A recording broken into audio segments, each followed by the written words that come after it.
first and foremost, my name is Lynden, and I'm very excited that it's a dream come true. Everybody within this division of football is working towards and be selected as National Defensive Performer of the Year.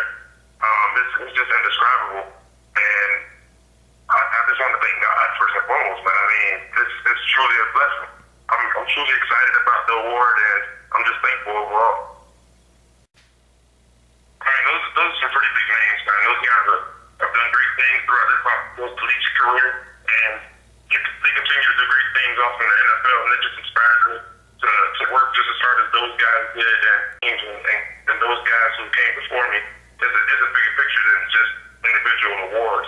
But at the end of the day, speaking individually, man, I mean, that's a great list to be a part of. When you talk about guys like Dr. Peterson, I think my biggest moment came against Bethune-Cookman.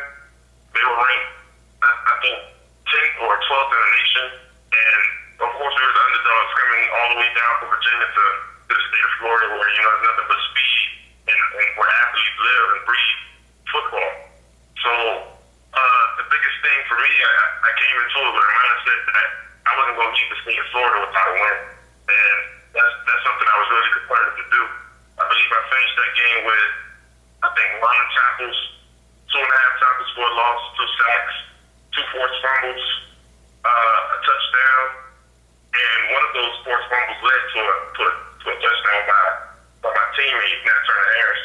So, I mean, those highlights were just amazing, man. I mean, there were a time where Bethune drove all the way down to the goal line, and it was 4th and goal. They ran an option, the quarterback kept it, and I just blew up the play, man. That was an amazing feeling, and this upsetting Bethune overall was just a great feeling. Then transitioning from my defensive aspect to offense, just being on the other side of the ball was a blessing for me, man. It was amazing. I was really thankful that my coaches looked back to my high school days of catching jump balls, and they decided to use me.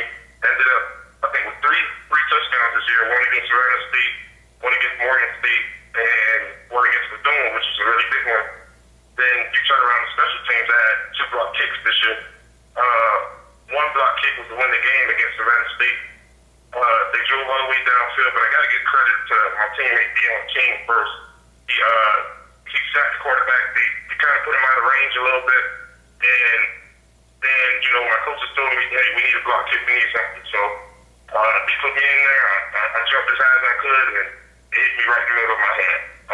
Another block kick that came this year was against North Carolina Central University. This kick was kind of awkward. They came out, they kicked the ball. I jumped so high that the ball hit me in my face. It reflected off of my helmet and went up in the air. I jumped up and grabbed it. I used to run track in high school, but I've always hated running. Running is something I've always hated to do. That's what I'm good at, but I've always hated it. Once I caught the ball, I was like on the 20-yard line. There was no way in my mind that I think that I was going to run 80 yards. So I lateraled the ball to Marcus Singer, who probably carried it like a good 30-something yards before he was tackled. So I have a lot of highlights that come to my mind that stick out. Well, I mean, the thing is, I get a lot of grief about transferring in the first place. There's a lot of good fans who still has that set in their mind that I shouldn't have transferred or left. But the thing is, I'm not going to knock anybody's opinion. Everybody has an opinion. But at the end of the day, I look at it this way. There's really no difference between FCS and FBS. But the biggest difference in my mind is the linemen. They're probably just a little bit quicker on the FBS level as they are on the FCS level. As far as skill positions, you can find a fast cat anywhere. You can find somebody who can turn on a dime at any school. The thing is, we still got to come out. We still have to play football just like they do on a major D1 level. So in my eyes, for those that feel like skeptical and that they feel like I didn't deserve the reward of being National Defensive Player of the Year, my thing is this: I work really hard in the offseason, man. So all my hard work in the offseason shows on film during the season. I think it's a little bit of everything. I think it's the system that I'm playing in. I think it's my coaches trusting in me to have the athletic ability to rush on third downs, to stand up first and second down and have to cover receivers that's probably twice as fast as me. But what I do is I use my length and my first couple of steps to my advantage. I'm not the fastest guy in the world. I'm not the biggest guy in the world. But I use what God has given me, and I maximize that to the point that it just sticks out. So, I mean, I've caught 2 interceptions this year, and, you know, a lot of it was off pure ability and hustle. That's one thing that I can say sets me aside from a lot of people. You'll never see me walking on film. Like, you'll never see me jogging on film. In my mind, I can make every play. That's just my mindset. If the ball's 35 yards down the field, I'm not going to stop running from the point where I'm at until I get to the ball.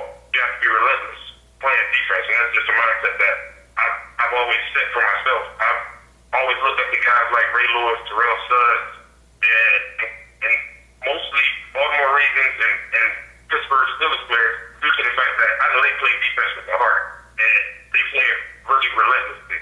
So that's something that I pride myself on. I have a motor, and I feel like I can do it. I'm going to do it. It's just simple. Man,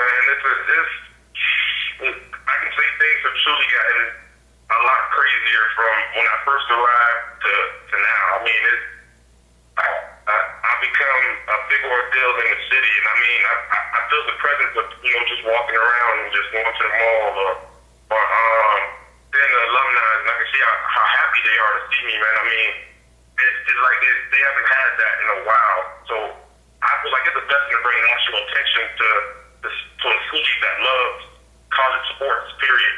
When it comes down to it, Virginia doesn't have a professional team, so all they really know is collegiate sports.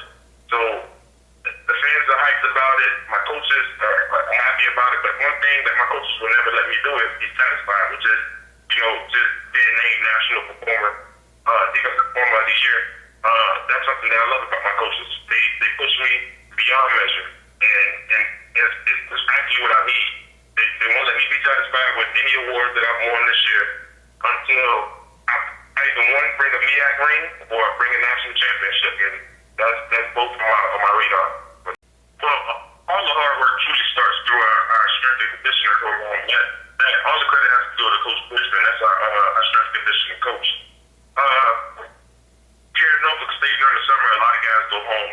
So what I do instead, I get a job.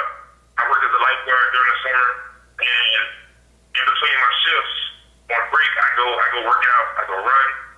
I do the workout that's necessary, and there's nothing that gets complained about, man. I mean, running stadium stairs till you feel like you're about to throw up or pass out every other day, lifting in the morning, running in the afternoon, and this is a continuous thing.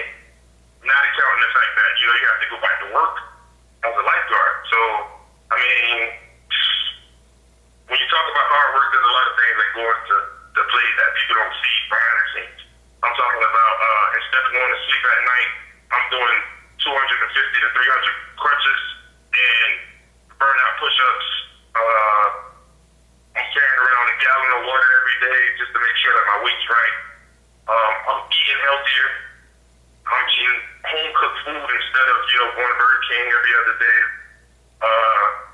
So, I mean, there's a lot of sacrifices that went into the summer, as opposed to what I could have done. Like, I could have went back home and said I trained, but, you're only shooting yourself in the head.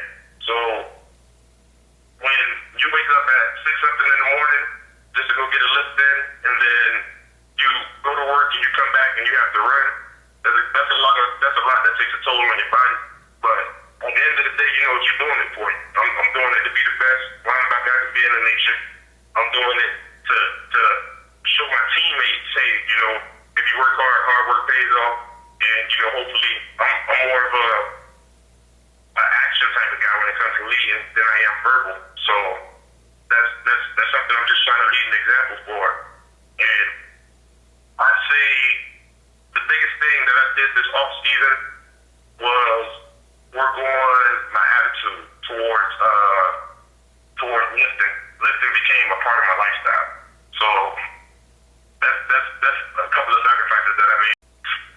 I'm truly blessed, man. I just want to thank a lot of people that's out there listening. anybody that supports me and prays for me, please continue to pray for me. I have a very loving mother, Dorothea Williams. I love her very much. I have a very loving girlfriend, Michelle Dorsey. And I just want Norfolk State and all the alumni and all the Spartans fans to know that, we're working hard this off season, and we're really looking forward to trying to bring the MEAC back to Norfolk. So that's you can also follow me on Twitter at Lynden Trail 7. You can follow me on my Instagram at Lynden Trail 7. It doesn't really matter. I do follow back. I love fans, man. I love them.